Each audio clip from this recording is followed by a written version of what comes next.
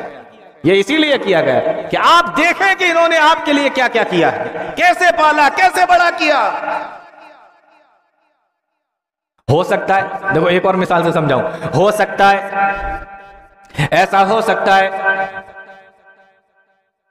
کسی کا باپ بیمار ہے، باپ بہت غور سے سنیں، کسی کا باپ بیمار ہے، اسپتال کے اندر بھرتی ہے، آپ اس کی دیکھ بھال کر رہے ہیں جیسے انہوں نے بچپنے میں آپ کی دیکھ بھال کی تھی۔ اب وہ پیخانے پیشاب کے لیے بھی نہیں جا سکتے، آپ کو لے کے جانا پڑتا ہے۔ جس طریقے سے بچپنے میں انہوں نے آپ کے لیے کیا، آپ اپنے والد کے لیے کر رہے ہیں، آپ اپنے باپ کے لیے کر رہے ہیں، ان کی دوا بھی کرا رہے ہیں، ان کو کھلا بھی اپنے ہاتھ سے رہے ہیں، ان کے پیخانے پیشاب کو بھی اپنے ہاتھ سے صاف کر رہے ہیں۔ اب آپ کو کیا لگ رہا ہے؟ آپ نے وہ بچپن کا حق ادا کر دیا جیسے انہوں نے بچپن میں تمہارے لیے کیا تھا، اب تم نے ان کے لیے کیا ہے، تو کیا یہ برابر ہو گیا؟ بولو آپ کو کیا لگتا ہے؟ ہو گیا برابر؟ نہیں۔ کیوں؟ میں بتاتا ہوں۔ آپ اسپتال میں پہنچے، والد کو دیکھا، ابا پیشاب کرنے تو نہیں جانا؟ نہیں۔ ٹوائلٹ لیٹرین کے لیے تو نہیں جانا ہے؟ نہیں۔ شام کو پہنچے، ابا لیٹرین تو نہیں لگ رہی ہے؟ نہیں۔ دوسرے دن پہنچے، ابا لیٹرین تو نہیں جانا ہے؟ نہیں۔ ادھر جب ایک دو دن تک باپ کو پیخانہ نہیں لگا، چاہے دوا کھانے کی وجہ سے یا کھانا کم کھانے کی وجہ سے، آپ نے کہا ٹھیک ہے، جو ہمیں ٹوائلٹ صاف کرنا پڑتی تھی، جو ہمیں پیخانہ صاف کرنا پڑتا تھا، اس سے تو کم سے کم بچ گئے، چلو ٹھیک ہے۔ آپ کام تو کر رہے ہیں، لیکن ایک دو دن تک جب ان کو لیٹرین نہیں آئی، آپ کو لگا کہ چلو ٹھیک ہے، جب آئے گی تب صاف کر دیں گے، لیکن پھر سے آپ الٹا جائیے اور ریورس میں جائیے۔ جب ایک دو دن تک آپ کو لیٹرین نہیں آتی تھی، باپ بھی آپ کا پیٹ دبا کے دیکھ رہا ہے کہ پیٹ میں کوئی تکلیف تو نہیں ہے، ماں بھی آپ کا پیٹ دبا کے دیکھ رہی ہے کہ پیٹ میں کوئی تکلیف تو نہیں ہے، اور جب دیکھا کہ ایک دن تک دو دن تک بچے نے پیخانہ نہیں کیا تو لے کے ڈاکٹر کی یہاں بھاگے کہ ڈاکٹر صاحب میرے بچے کو دیکھو، اس کو لیٹرین نہیں ہو رہی ہے، یہاں نہیں ہو رہی ہے، تو آپ کہہ رہے ہیں کہ چلو ٹھیک ہے صاف کرنے سے بچ گئے، وہاں نہیں ہو رہی ہے تو ماں باپ ڈاکٹر کے پاس لے کے بھاگ رہے ہیں کہ میرے بچے کو کچھ ہو تو نہیں گیا ہے۔ اس لیے اللہ فرماتا ہے رب ارحمہما کما ربیانی صغیرا، اللہ فرماتا ہے کہ یہ دعا کیا کرو، رب ارحمہما کما ربیانی صغیرا، اے اللہ ان دونوں پر ایسے ہی رحم فرما جس طریقے سے تو نے جس طریقے سے انہوں نے بچپنے میں ہمارے اوپر رحم کیا تھا۔ جی تو پہلی نشانی اذا ولدت الامۃ ربتها، اولاد نافرمان ہو جائے، یہ پیارے نبی صلی اللہ علیہ وسلم، اس تعلق سے بہت بات کی جا سکتی ہے، لیکن میں ابھی اس کو یہیں پہ روکنے کی کوشش کرتا ہوں، یا ایک حدیث اور اسی پر سن لیتے ہیں، پھر بات آگے بڑھائیں گے۔ پیارے نبی فرماتے ہیں جا رجل الی النبی صلی اللہ علیہ وسلم، ایک آدمی اللہ کے نبی صلی اللہ علیہ وسلم کے پاس میں آیا، فقال یا رسول اللہ انی اصبت ذنبا عظیما، اے اللہ کے نبی مجھ سے ایک بہت بڑا گناہ ہو گیا ہے۔ آ کر کہتا ہے اللہ کے نبی مجھ سے بہت بڑا گناہ ہو گیا۔ کون سا گناہ ہوا تھا؟ حدیثوں میں کوئی ذکر نہیں، صحابہ اکرام تو چھوٹے گناہ کو بھی بڑا گناہ سمجھتے تھے، چھوٹے گناہ کو بھی وہ بڑا گناہ سمجھتے تھے۔ ہم لوگ تو ناک پہ مکھی بیٹھی اور ہاتھ سے اشارہ کیا اڑ گیا، ہم تو وہ بڑے گناہوں کو بھی اتنا ہلکا سمجھتے ہیں۔ فرمایا اے اللہ کے نبی انی اصبت ذنبا عظیما، اے اللہ کے نبی مجھ سے بہت بڑا گناہ ہو گیا ہے، کیا میری توبہ قبول ہو سکتی ہے؟ میں توبہ کرنے کے لیے کیا کروں، کیا پڑھوں، کیا مجھے کرنا پڑے گا؟ اللہ کے نبی صلی اللہ علیہ وسلم نے اس سے جو سوال کیا، حل لک من ام، حل لک من ام، او صحابی یہ بتاؤ کیا تمہاری ماں زندہ ہے؟ کیا تمہاری ماں زندہ ہے؟ حل لک من ام، کیا تمہاری ماں زندہ ہے؟ صحابی رسول کہتے ہیں کہ لا، اے اللہ کے نبی نہیں، ماں کا تو کب کا انتقال ہو چکا ہے، ماں تو کب کی ختم ہو چکی ہے۔ پیارے نبی نے فرمایا حل لک من خالۃ، پھر یہ بتاؤ کیا تمہاری خالہ زندہ ہے، کیا تمہاری خالہ موجود ہے؟ فرمایا قال نعم، ہاں میری خالہ زندہ ہے۔ اللہ کے نبی فرماتے ہیں فبرھا، جاؤ اپنی خالہ کے ساتھ میں حسن سلوک کرو، اپنی خالہ کے ساتھ میں نیک سلوک کرو، اللہ تعالیٰ تمہارے گناہوں کو معاف کر دے گا، اللہ تمہاری خطاؤں کو مٹا دے گا۔ اپنے خالہ کے ساتھ میں نیک سلوک کرو۔ اندازہ کرو جب خالہ کے ساتھ میں نیک سلوک کرنے سے گناہوں کا خاتمہ ہو جا رہا ہے، اللہ کے نبی صلی اللہ علیہ وسلم بیان فرما رہے ہیں تم ماں کے ساتھ میں نیک سلوک کرنے سے کیا ہوگا؟ خالہ کا یہ حال ہے کہ خالہ کے ساتھ میں نیک سلوک کرو، ماں کی بہن ہے وہ، خالہ کے ساتھ یہ معاملہ، تو ماں کے ساتھ نیک سلوک کرنے کا اللہ اکبر آپ اندازہ بھی نہیں کر سکتے کہ اللہ تعالیٰ آپ پر کس کس طریقے کی رحمتیں، برکتیں اور کس کس طریقے کی نعمتیں آپ کے اوپر نازل کر سکتا ہے۔ کیوں؟ صرف ماں باپ کی خدمت کرنے کی وجہ۔ اس کے تعلق سے بہت ساری حدیثیں ہیں، بہت سارے واقعات ہیں جو ابھی آ بھی رہے ہیں ذہن میں، لیکن میں سب بتا نہیں سکتا کیونکہ میرا ٹاپک والدین کے حقوق نہیں ہے نا، اصل میں بتانا مجھے قیامت کی نشانیاں ہیں۔ تو پہلی نشانی اللہ کے نبی صلی اللہ علیہ وسلم نے بیان فرمائی، اذا ولدت الامۃ ربتها، جب اولاد نافرمان ہو جائے گی، یہ نشانی اللہ کے نبی نے اس حدیث کے اندر بتائی۔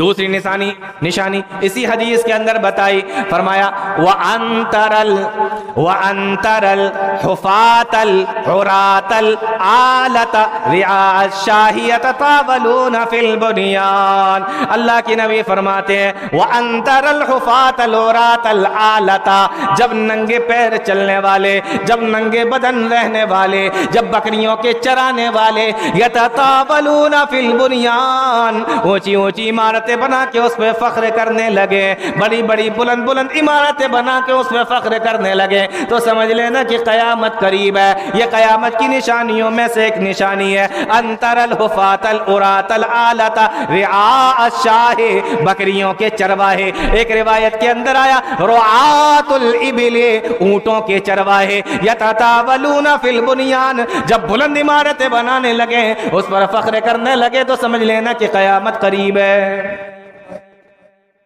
ننگے بدن، ننگے پیر، اور یہ جملہ جو ہے نا یہ بڑا خاص ہے، بکریوں کو چرانے والے اور رعاة الابل، اونٹوں کے چرانے والے۔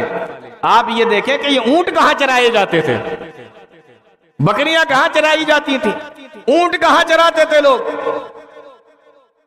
گلف کنٹریز، کھاڑی کے دیش، عرب کے دیش، وہاں اونٹوں کو چرایا جاتا تھا، اونٹوں کو پالا جاتا تھا، بکریوں کو پالا جاتا تھا۔ اور آپ دیکھیں برج خلیفہ، جدہ ٹاور، ایک کلومیٹر اونچی عمارتیں، 1.5 کلومیٹر اونچی عمارتیں، بلڈنگیں بن رہی ہیں۔ 40 سال پہلے کا دبئی دیکھو اور اب 40 سال کے بعد کا دبئی دیکھو، یا آپ کو لمبی لمبی اونچی اونچی بلند بالا عمارتیں ملیں گی۔ کہاں؟ وہی اونٹوں کے چرانے والے، بکریوں کے چرانے والوں کے یہاں۔ ارے میں تو یہ کہتا ہوں کہ جن کے پاس میں اپنے اونٹ ہوتے تھے نا، بغور سے سننا، جن کے پاس میں اپنے اونٹ ہوتے تھے، آج ان کے پاس میں اپنے جہاز ہیں، پرائیویٹ جیٹ۔ جن کے اپنے اونٹ ہوتے تھے نا، اونٹوں سے چلتے تھے، جن کے پاس اونٹ ہوا کرتے تھے اس زمانے میں، آج ان کے پاس پرائیویٹ جیٹ ہیں، جہاز ہیں، اپنے پرائیویٹ جہاز، اور عمارتیں اس میں تو کچھ کہنا ہی نہیں۔ یہ بڑی بڑی عمارتیں، تو بڑی بڑی عمارتیں بنائی جائیں گی۔ آپ اپنی یہاں دیکھیں، کسی گاؤں میں چلے جائیں، یا آج سے 10-15 سال پہلے آپ کسی گاؤں میں گئے ہوں گے، وہاں آپ نے دیکھا جھونپڑیاں پڑی ہوئی ہیں، کچے مکان ہیں، ایک آدھ منزل اچھا، ایک آدھ گھر اچھا بھی بنا ہوا ہے، 2 منزل کا بھی ہے، 10 سے 15 سال پیچھے کا دیکھیں آپ، اور پھر اس کے بعد 15 سال کے بعد آپ اس گاؤں میں جائیں، آپ کو جھونپڑی ملے گی، جھونپڑیاں غائب، کچے مکان غائب، بہترین بلڈنگیں ٹھنڈا رہی ہیں، بہترین مکان بنے ہوئے ہیں۔ ارے پہلے تو غریب ہوا کرتے تھے، اب کیسے؟ کہا نہیں وہ بیٹا پڑھ لکھ گیا، باہر چلا گیا، کمایا اور بلڈنگیں بن گئی، پورے کے پورے گاؤں بدل گئے، پورے کے پورے شہر بدل گئے۔ کیوں؟ وَأَنْتَرَ الْحُفَاةَ الْعُرَاةَ الْعَالَةَ رِعَاءَ الشَّاءِ يَتَطَاوَلُونَ فِي الْبُنْيَانِ، بلند والا عمارتیں بننے لگے تو سمجھ لینا کہ قیامت قریب ہے۔ یہ قیامت کی نشانی اللہ کے نبی فرماتے ہیں۔ آئیے ایک اور حدیث دیکھتے ہیں، اور اس حدیث کی روشنی میں جو قیامت کی نشانی ہے وہ دیکھتے ہیں۔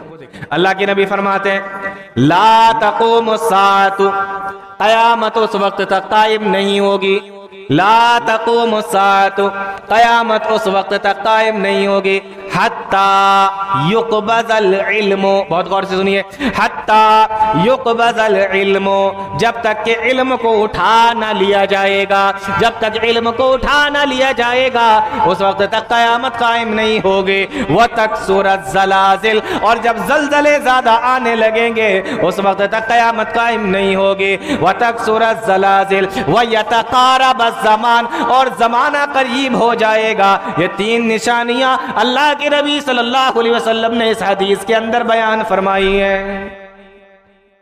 نمبر 1 علم کو اٹھا لیا جائے گا، نمبر 2 زلزلے زیادہ آئیں گے، نمبر 3 زمانہ قریب ہو جائے گا۔ ایک ایک کر کے سمجھتے ہیں۔ پہلی چیز علم اٹھا لیا جائے گا۔ علم اٹھانے کا کیا مطلب ہے؟ قرآن ہے، حدیث ہے، حدیث کی کتابیں ہیں، آپ کے گھر کے اندر حدیث رکھی ہوئی ہے، آپ گئے، آپ نے کہا لاؤ پڑھتے ہیں، تو دیکھ رہے ہیں اس کے اندر کچھ لکھا ہی نہیں ہے، سب کاغذ ہی کاغذ ہے، سارا صاف ہو گیا۔ یہ ہے مطلب علم اٹھانے کا؟ نہیں، یہ مطلب نہیں ہے۔ آپ قرآن شریف کھول کے بیٹھے پڑھنے کے لیے تو آپ نے دیکھا کہ قرآن شریف کے حرف ہی نہیں ہے، سیاہی والا سارا ختم ہو گیا، صرف سفید کاغذ ہی کاغذ نظر آ رہا ہے۔ یہ ہے علم اٹھنے کا مطلب؟ نہیں، یہ مطلب نہیں۔ علم اٹھنے کا کیا مطلب ہے؟ صحیح بخاری کی حدیث، ان اللہ لا يقبض العلم انتزاعا ينتزعه من العباد، اللہ تعالیٰ دلوں سے علم کو نہیں کھینچے گا کہ دلوں کو صاف کر دیا جائے، کتابوں کو صاف کر دیا جائے، حدیثوں کو صاف کر دیا جائے، ایسے نہیں اٹھائے گا۔ ولیکن یقبض العلم، غور سے سنیے، ولیکن یقبض العلم بقبض العلماء، بلکہ اللہ تعالیٰ علم کو علماء کے ذریعے سے اٹھائے گا، یعنی علماء دنیا کے اندر سے چلے جائیں گے، ایک ایک کر کے علماء دنیا سے اٹھتے چلے جائیں گے، علماء دنیا سے جاتے چلے جائیں گے، ایک ایک کر کے عالم دنیا سے چلے جائیں گے۔ علم اٹھے گا تو علماء کے ذریعے سے اٹھے گا۔ یہاں رک کر میں بہت ایک بات بتانا چاہ رہا ہوں، اس کو بھی غور سے سنیں۔ اللہ کے نبی نے کیا فرمایا کہ اللہ تعالیٰ علم کو علماء کے ذریعے سے اٹھائے گا۔ یہ نہیں کہا کہ کتابوں سے صاف کر دے گا، حدیثوں سے صاف کر دے گا، بلکہ علماء اٹھیں گے تو علم ختم ہو جائے گا۔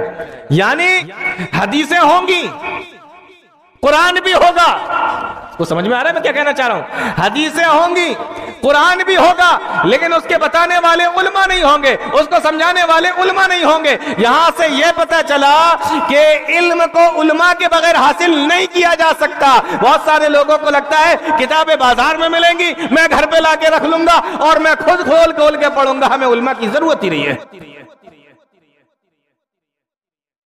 آیا کچھ سمجھ میں کہ نہیں آ رہا ہے؟ بہت سارے لوگوں کو یہ لگتا ہے کہ ہمیں علماء کی ضرورت ہی نہیں ہے، علم تو قرآن و حدیث کے اندر ہے نا، تو ہم قرآن بھی لے آئیں گے، حدیثیں بھی لے آئیں گے، پڑھیں گے۔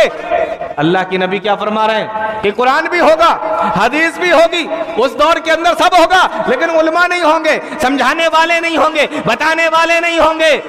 تو معلوم یہ ہوا کہ علم جو پھیلتا ہے وہ علماء کے ذریعے سے پھیلتا ہے۔ اگر کسی کو یہ لگ رہا ہے کہ علماء کی کوئی ضرورت نہیں ہے، یہ تو اپنی مرضی کی باتیں کرتے ہیں، یہ تو اپنے حساب کی باتیں کرتے ہیں، ارے تم خود پڑھو، تم خود تحقیق کرو، تم بہت بڑے علامہ بن جاؤ، علم نہیں آ سکتا۔ علم تو علماء سے آئے گا، ورنہ یہ حدیث جو ہے نا نبی کو بتانے کی ضرورت ہی نہیں تھی۔ کہ علم ایسے نہیں اٹھے گا کہ کتابوں میں سے صاف ہو جائے، دلوں سے صاف ہو جائے، علم اٹھے گا علماء کے اٹھنے سے۔ تو علم کہاں ملتا ہے؟ علماء کے پاس میں ملتا ہے۔ فرمایا وَلَٰكِنْ يَقْبِضُ الْعِلْمَ بِقَبْضِ الْعُلَمَاء، علماء کو اٹھا لیا جائے گا، علم کم ہو جائے گا۔ اور جب علماء نہیں ہوں گے اتخذ الناس رؤوسا جہالا، تو لوگ وہاں پر علماء کی جگہ پر جاہلوں کو بٹھا دیں گے،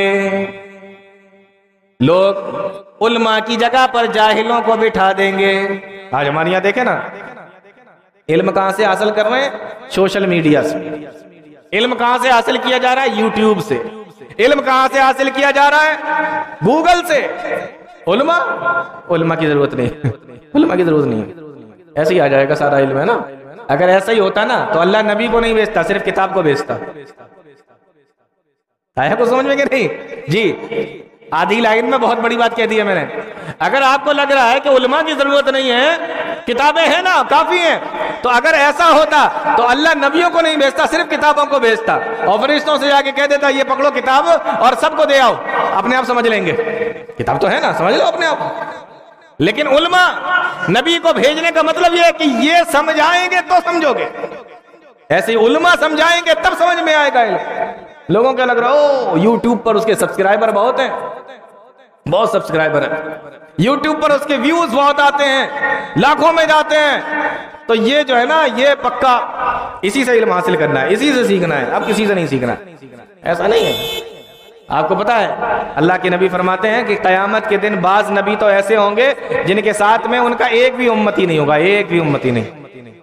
ایسے ایسے علماء۔ تو ویوز کا زیادہ آنا یا ویوز کا کم آنا یہ حق پر ہونے کی دلیل نہیں ہے۔ علم تو علماء کے ذریعے سے سیکھا جائے گا۔ اتخذ الناس رؤوسا جہالا، لوگ جاہلوں کو اپنا عالم بنا لیں گے، امام بنا لیں گے، قاضی بنا لیں گے، مفتی بنا لیں گے، اپنا حاکم مان لیں گے، اور ان سے سوال بھی کریں گے۔ فَأَفْتَوْا بِغَيْرِ عِلْمٍ فَضَلُّوا وَأَضَلُّوا، حدیث کے اندر فرمایا اللہ کے نبی نے یہ بغیر علم کے فتوے دیتے پھریں گے۔ فَأَضَلُّوا وَأَضَلُّوا، خود بھی گمراہ ہو جائیں گے اور دوسروں کو بھی گمراہ کر دیں گے۔ آج یہی ہو رہا ہے کہ نہیں ہو رہا ہے؟ بعض گاؤں آپ کو ایسے ملیں گے کہ وہاں عالم نہیں ہے، ملہ جی ٹائپ کے کوئی ہے، وہ نماز پڑھا رہے ہیں اور انہیں آتا بھی کچھ نہیں، قرآن شریف بیچارے صحیح سے نہیں پڑھ پاتے، حدیثیں دیکھ کے سناتے ہیں، دیکھ کے بھی اردو میں صحیح سے نہیں پڑھ پاتے ہیں اس کا ترجمہ، یہ حال ہے، اور وہ سارے گاؤں کے مسئلے حل کر رہے ہیں، سب بتا رہے ہیں ان کو۔ کیوں؟ اس لیے کہ عالم نہیں نا اس گاؤں کے اندر۔ تو علم علماء سے حاصل کیجئے۔ اچھا کیسے؟ دیکھیے نبی کی ایک حدیث سنیے پھر اس سے سمجھیں۔ اللہ کے نبی فرماتے ہیں العلماء، غور سے سنیں، العلماء ورثۃ الانبیاء، علماء انبیاء کے وارث ہیں، علماء انبیاء کے وارث ہیں، یعنی نبیوں کے پاس میں جو علم تھا نبی اپنا علم علماء کو دے کر جاتے ہیں۔ العلماء ورثۃ الانبیاء، علماء انبیاء کے وارث ہیں۔ یہاں میں ایک مثال سے آپ کو سمجھانا چاہ رہا ہوں، شاید آپ کے سمجھ میں آ جائے۔ مثال کے طور پر ایک آدمی ہے، جب وہ ختم ہو گیا تو اس کی جو وراثت تھی وہ اس نے اس کے بیٹوں میں بٹ گئی۔ مثال کے طور پہ 4 بیٹے تھے، چاروں بیٹوں نے وراثت کو بانٹ لیا۔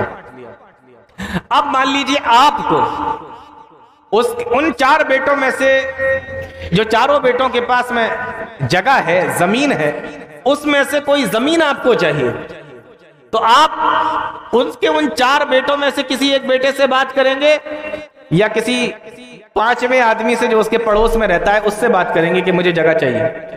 کس سے بات کریں گے؟ جس کے پاس میں جگہ ہے اسی سے تو پوچھیں گے نا کہ بھئی مجھے آپ کی جگہ چاہیے، آپ کتنے کی دیں گے، اتنی بڑی ہے، کتنے کی لگے گی؟ تو جس کے پاس میں جگہ ہے، باپ ختم ہو گیا، اپنی جگہ 4 بچوں میں بانٹ کے چلا گیا. اب ان میں سے کوئی ایک جگہ آپ کو چاہیے تو آپ ان چاروں میں سے کسی سے جا کے بات کریں گے یا اس کے پڑوسی سے جا کے بات کریں گے کہ مجھے وہ والی جگہ چاہیے؟ وہ کہے گا بھائی ادھر کہاں آئے ہو, جگہ ان کی ہے, ان سے جا کے بات کرو.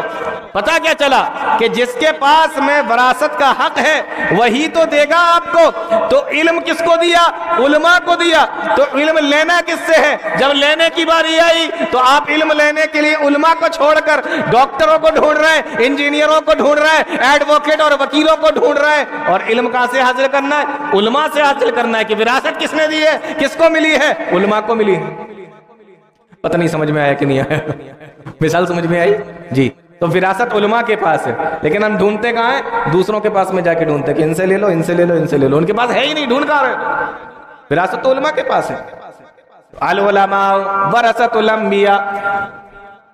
خطیب بغدادی نے ایک جگہ لکھا ہے, مجھے نام شاید بھول رہا ہوں, شاید امام مالک رحمۃ اللہ علیہ کے بارے میں لکھا ہے خطیب بغدادی رحمہ اللہ نے. وہ کہتے ہیں کہ میں جب تک کسی سے مسئلہ نہیں پوچھتا تھا, فتویٰ نہیں معلوم کرتا تھا, جب تک مدینہ کے 70 علماء یہ گواہی نہ دے دیں کہ یہ عالم ثقہ عالم ہے, اس سے علم حاصل کر سکتے ہو. امام مالک کہتے ہیں میں اس وقت تک اس سے علم حاصل نہیں کرتا تھا جب تک مدینہ کے 70 لوگ مجھے یہ نہ بتا دیں کہ اس سے علم حاصل کر سکتے ہو. جب تک نہیں علم حاصل کرتا تھا. 70 لوگ گواہی دیں تو علم حاصل کرتا تھا. امام مالک کہہ رہے ہیں, اور ہمارے یہاں جس کے بارے میں 70 لوگ گواہی دے دیں کہ یہ جاہل ہے. سمجھ میں دیکھو کتنا سمجھ میں آیا. ہمارے یہاں جس کے بارے میں 70 لوگ گواہی دیتے ہیں کہ یہ جاہل ہے, ہم اس سے بھی مسئلے پوچھ لیتے ہیں. ہم اس سے بھی مسئلے پوچھ لیتے ہیں اور وہ بتا بھی دیتا ہے. یہ بھی دیکھیں عجیب بات, بغیر علم کے بتا بھی دیتا ہے. ہم پوچھ بھی لیتے ہیں, وہ بتا بھی دیتا ہے. ایک بار ایک صاحب نے ہم سے مسئلہ پوچھا تو میں سوچ رہا تھا کہ اس کو بتاؤں, کیسے بتاؤں. ابھی تو میرے برابر میں 2 لوگ اور بیٹھے ہوئے تھے, انہوں نے مسئلہ حل کر دیا. انہوں نے بتا, ہوتا ہے نا, عالم بول نہیں پائے گا اور عالم سے پہلے جو 2-4 لوگ آس پاس میں بیٹھے ہوں گے وہ بول دیتے ہیں. تو انہوں نے وہ مسئلہ حل کر دیا. مجھ سے کہنے لگے, وہ جو پوچھنے کے لیے آئے تھے, کہنے لگے مولانا آپ تو بول نہیں پائے, آپ سے پہلے انہوں نے بتا دیا. میں نے کہا آپ نے پوچھا ہی غلط ہے, میں مولانا ہوں, یہ مفتی ہیں, آپ کو پوچھنا ہی ان سے چاہیے تھا. یہ تو مفتی ہیں, ان سے پوچھنا چاہیے تھا آپ کو, آپ نے پوچھا ہی غلط تھا. کیا ہے, کیا چل رہا ہے یہ؟ کسی سے بھی علم حاصل کر لیا, کسی سے بھی کچھ بھی پوچھ لیا. یہ قیامت کی نشانیوں میں سے ایک نشانی ہے کہ علم کا یہ حال کر دیں گے لوگ. جاہلوں کو اپنا امام بنا کر ان سے مسئلے پوچھیں گے اور سوال بھی پوچھیں گے. اب آپ مجھے ایک بات بتائیں, آپ کی طبیعت خراب ہو جائے, مثال کے طور پہ, اللہ نہ کرے لیکن میں مثال دے رہا ہوں, آپریشن کی ضرورت پڑ جائے تو آپریشن کون کرے گا؟ ڈاکٹر کرے گا. اگر پتھری ہے تو وہ کاٹے گا اور پتھری نکال دے گا وہاں سے. ایسے ہی تو ہوتا ہے نا آپریشن میں.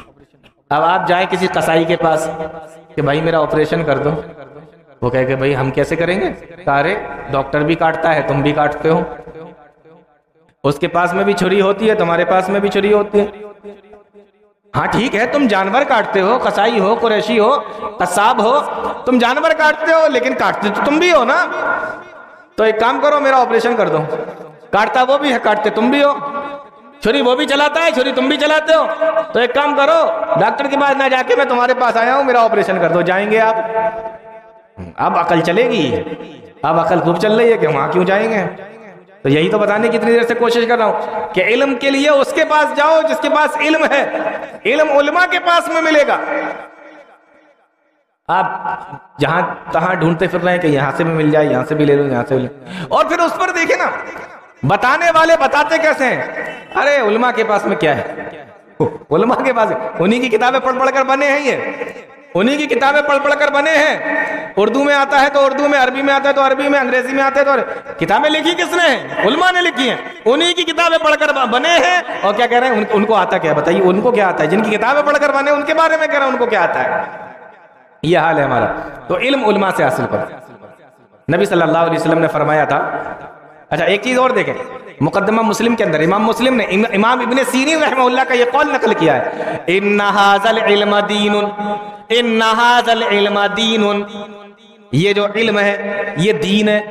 یہ وہ ہندی، انگریزی، سائنس، جغرافیہ، یہ وہ علم نہیں ہے کہ کسی سے بھی حاصل کر لو. ابن سیرین کہتے ہیں یہ جو دین ہے نا، یہ قرآن و حدیث کا جو علم ہے، ان ھذا العلم دین، یہ صرف علم نہیں ہے بلکہ یہ دین ہے. سمجھ میں آ رہی ہے بات؟ سمجھ میں آ رہی کہ نہیں؟ ہاں، ان ھذا العلم دین، کہ یہ جو علم ہے یہ دینی علم ہے، یعنی یہ دین ہے، یہ قرآن و حدیث ہے. فانظروا عمن تاخذون دینکم، تو تم یہ علم جب حاصل کرتے ہو تو دیکھ لیا کرو کہ کس سے حاصل کر رہے ہو. یہ وہ علم نہیں ہے کہ کسی کے بھی پاس، پروفیسر کے پاس بیٹھ کے پڑھ لیا، کسی بھی انجینئر کے پاس بیٹھ کے پڑھ لیا، کسی بھی ڈاکٹر کے پاس بیٹھ کے پڑھ لیا. یہ دین ہے. تو جب یہ علم لیا کرو، دینی علم، تو دیکھ لیا کرو کہ کس سے لے رہے. کہیں عقیدے کو گمراہ نہ کر دے. آپ نے کہا ہاں بڑی اچھی باتیں کرتا ہے، بہترین باتیں بتاتا ہے، اور آج کل ایک نیا ٹرینڈ اور نکلا ہے، مولوی چھپاتے ہیں ہم بتاتے ہیں. مولوی چھپاتے ہیں ہم بتاتے ہیں. دیکھا آپ نے؟ ایسا سنا ہوگا. یہ یوٹیوب پر جو نئے نئے آ رہے ہیں نا، وہ اس طریقے کی باتیں کرتے ہیں، مولوی چھپاتے ہیں ہم بتاتے ہیں. اسے پتہ ہی نہیں کہ مولوی کیوں چھپاتے ہیں. اگر چھپاتے ہیں تو کیوں چھپاتے ہیں؟ آپ کو وہ حدیث یاد ہے جب اللہ کے نبی نے کہا تھا کہ بندوں کے اوپر اللہ کا حق کیا ہے اور اللہ کا حق بندوں پر کیا ہے؟ پھر آپ نے معاذ ابن جبل کو بتایا تھا کہ اللہ کا حق یہ ہے کہ اسی کی عبادت کی جائے، اور بندوں کا حق یہ ہے کہ جو اس کی عبادت کرے اور اس کے ساتھ کسی کو شریک نہ کرے، اس کو اللہ یعذب من لا یشرک بہ شیئا، کہ اس کو عذاب نہ دے جو اس کے ساتھ کسی کو شریک نہ کرے. یہی تو ہے نا حدیث کے اندر. تو معاذ ابن جبل نے کیا کہا تھا؟ اللہ کے نبی افلا ابشر الناس، کیا میں یہ بات لوگوں کو نہ بتا دوں؟ تو نبی نے کیا فرمایا تھا؟ بولو اگر کسی کو یہ حدیث یاد ہے تو. نبی نے کیا فرمایا تھا؟ اذا لم یتکلوا، نہیں، لوگ اسی پر بھروسہ کر لیں گے. چھپانے کا حکم کس نے دیا؟ بولو. ہاں، نبی نے دیا. تو علماء کو پتا ہے کہاں چھپانا ہے، کہاں بتانا ہے. اب یہ کیا بات ہو گئی کہ علماء چھپاتے ہیں ہم بتاتے ہیں؟ علماء کو پتا ہے کون سی بات بتانا ہے اور کون سی بات چھپانا ہے. اس لیے یہاں حدیث دیکھیں، بالکل صحیح حدیث ہے. کہاں میں لوگوں کو بتا دوں؟ نبی نے فرمایا کہ نہیں، اذا لم یتکلوا، اسی پر بھروسہ کر لیں. ہاں، اور آپ کو معلوم ہے ایک فرقہ نکلا، فرقہ مرجیہ. بہت غور سے سنیے، ایک فرقہ نکلا، فرقہ مرجیہ. صحابہ اکرام کے زمانے میں اور ان کے بعد امامان دین کے زمانے میں ایک فرقہ نکلا، تابعین کے زمانے میں، فرقہ مرجیہ. اس کا عقیدہ یہ تھا کہ انسان کتنے بھی گناہ کر لے اس کو جنت میں جانا ہے، وہ جہنم میں نہیں جا سکتا اپنے کسی بھی گناہ کی وجہ سے. اور اس نے کس حدیث پر عمل کرتے ہوئے یہ بات بولی؟ اسی حدیث پر جس کے بارے میں نبی نے کہا تھا کہ لوگ اس پر بھروسہ کر لیں گے کہ اللہ کا حق یہ ہے کہ صرف اسی کی عبادت کی جائے، اور بندوں کا حق یہ ہے کہ اللہ کے ساتھ جو شرک نہ کرے، اس کی عبادت کرے، اس کو اللہ عذاب نہ دے. تو کہا اللہ عذاب نہیں دے گا اگر کوئی توحید پر قائم ہے اور شرک نہیں کر رہا ہے. اسی حدیث پر یقین کرتے ہوئے اس فرقہ مرجیہ نے کہا کہ کوئی بھی آدمی کتنے بھی گناہ کر لے لیکن توحید ہے اور شرک نہیں ہے تو وہ جہنم میں جا ہی نہیں سکتا، کیونکہ اللہ نے بیان کر دیا ہے کہ وہ اس کو عذاب نہیں دے گا جو اس کے ساتھ شرک نہیں کرے گا. یہ فرقہ مرجیہ کا عقیدہ ہے. جب یہ حدیث آئی سامنے، نبی نے کہا تھا بتانا مت، لیکن جب یہ آئی تو اس حدیث کو نہ سمجھنے کی وجہ سے لوگ گمراہ ہو گئے. اس لیے نبی نے کہا تھا کہ بتانا مت. آ رہا ہے کچھ سمجھ میں کہ نہیں آ رہا ہے؟ تو علماء کو پتا ہے کون سی بات بتانا ہے، کون سی بات چھپانا. بہرحال میں یہ بتا رہا تھا کہ نبی نے فرمایا لا تقوم الساعة حتى يقبض العلم، قیامت اس وقت تک قائم نہیں ہوگی جب تک کہ علم کو اٹھا نہ لیا جائے گا. اور علم کیسے اٹھے گا؟ علماء اٹھیں گے. اور ابھی دیکھیں نا کتنی تیزی کے ساتھ میں علماء اس دنیا سے اٹھتے چلے جا رہے ہیں. امام بخاری گئے، دوبارہ بخاری، کوئی امام بخاری نہیں آیا. امام مسلم گئے تو کوئی دوسرا امام مسلم نہیں آیا. امام ابن تیمیہ گئے تو کوئی دوسرا ابن تیمیہ نہیں آیا. امام ابن قیم گئے، کوئی دوسرا ابن قیم نہیں آیا. شاہ ولی اللہ محدث دہلوی گئے تو کوئی دوسرا شاہ ولی اللہ محدث دہلوی نہیں آیا. امام احمد ابن حنبل گئے تو کوئی دوسرا احمد ابن حنبل نہیں آیا. علماء دنیا سے اٹھتے چلے جا رہے ہیں. تو علم اٹھ جائے گا. علم کیسے اٹھے گا؟ علماء اٹھ جائے گا. اچھا دوسری چیز نبی نے کیا فرمائی؟ وَتَكْسُرَ، یہ حدیث کو پورا کر کے بات ختم کر دیں گے. وَتَكْسُرَ الزَّلَازِلُ، اور زلزلے زیادہ آئیں گے. قیامت کی ایک نشانی یہ ہے کہ زلزلے زیادہ آئیں گے. یہاں جو بزرگ بیٹھے ہوئے ہیں بوڑھے لوگ، آپ ان سے پوچھو کہ ابا جب آپ چھوٹے تھے تو زلزلے آتے تھے؟ یہ کیا ہے، یہ کیا ہوتا ہے؟ ہم نے تو کبھی نہیں سنا کہ زلزلہ آیا کہیں پر. برسوں میں کبھی کبھار کہیں پر زلزلہ آتا تھا. کہہ رہے ہم جوان ہو گئے تب بھی ہم نے کہیں نہیں سنا. لیکن اب دیکھیں آج کا ماحول کیا ہے، آج کا حال کیا ہے. ہر ہفتے کہیں نہ کہیں زلزلہ آتا ہے. ہر ہفتے کی نیوز ہے، کہیں نہ کہیں زلزلہ ضرور آئے گا. وَتَكْسُرَ الزَّلَازِلُ، زلزلے زیادہ آئیں گے. تیسری چیز اللہ کے نبی صلی اللہ علیہ وسلم نے بیان فرمائی کہ قیامت اس وقت تک قائم نہیں ہوگی یتقارب الزمان، جب تک کہ زمانہ قریب نہ ہو جائے. زمانہ قریب ہو جائے گا تب قیامت آ جائے گی. یہ زمانہ قریب کا کیا مطلب ہے؟ اس کا بھی بڑا اچھا مطلب بیان کیا ہے. زمانہ قریب ہو جائے گا، اس کا کیا مطلب ہے؟ محدثین نے لکھا ہے، حدیث کی شرح کرنے والوں نے، کہ زمانہ قریب ہو جائے گا اس کا مطلب یہ ہے کہ وقت بہت جلدی جلدی بیتے گا. یہ ہے اس کا مطلب، وقت بہت جلدی جلدی بیتے گا. یہ زمانہ قریب ہونے کا مطلب ہے. سال کہاں چلا گیا پتہ نہیں چلے گا، مہینہ کہاں چلا گیا پتہ نہیں چلے گا، ہفتہ کہاں چلا گیا پتہ نہیں چلے گا، دن کہاں چلا گیا پتہ نہیں چلے گا.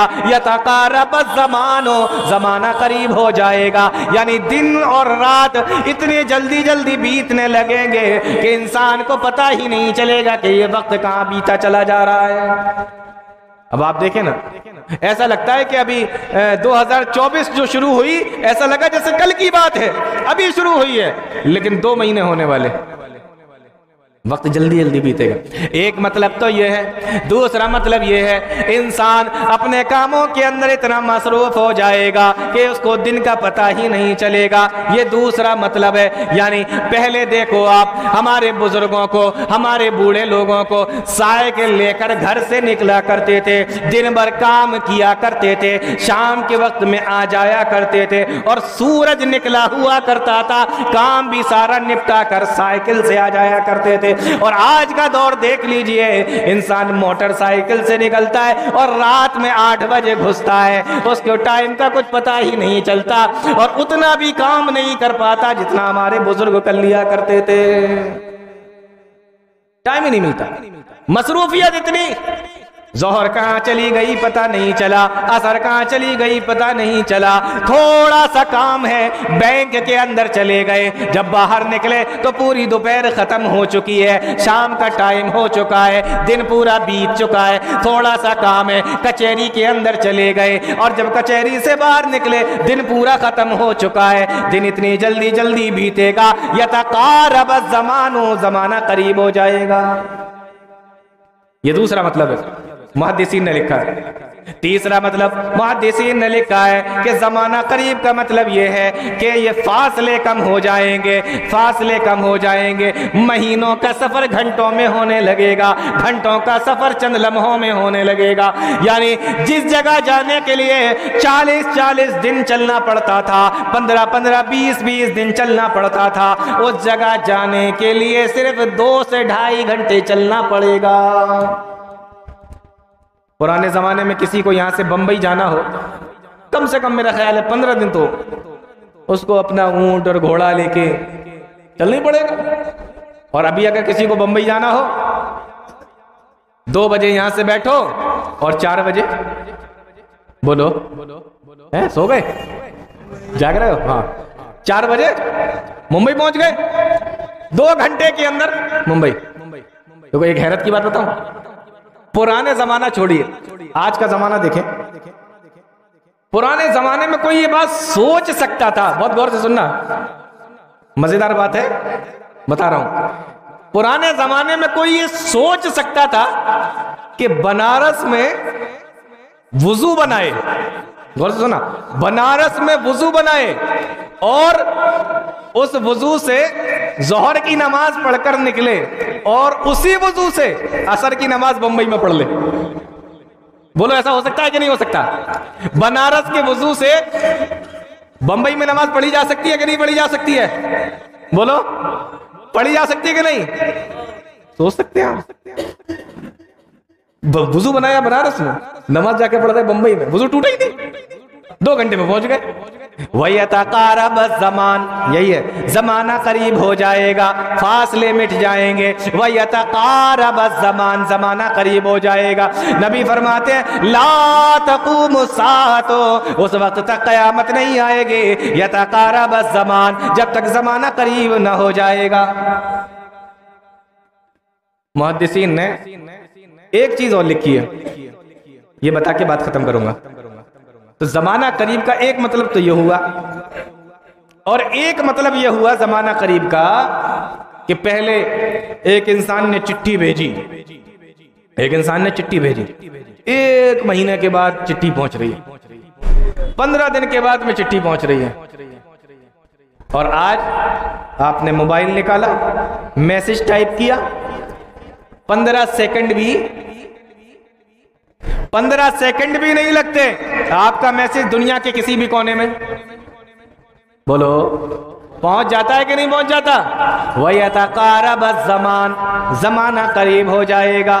اللہ کے نبی فرماتے ہیں علم اٹھا لیا جائے گا, زلزلے زیادہ آنے لگے گے. وَيَتَقَارَبَ الزَّمَانُ, زمانہ قریب ہو جائے گا. جب تک یہ 3 کام نہیں ہو جائیں گے لا تقوم الساعۃ, قیامت قائم ہو ہی نہیں سکتی ہے. تو اس طریقے سے اللہ کے نبی صلی اللہ علیہ وسلم نے بہت ساری قیامت کی نشانیاں بتائی ہیں. میں نے ان میں سے چند نشانیاں آپ لوگوں کے سامنے رکھی ہیں. اللہ نیک عمل کی توفیق عطا فرمائے, قرآن و حدیث کو سمجھنے کی, اس پہ چلنے کی توفیق عطا فرمائے. آمین یا رب العالمین. وآخر دعوانا الحمدللہ رب العالمین. والسلام علیکم ورحمۃ اللہ وبرکاتہ.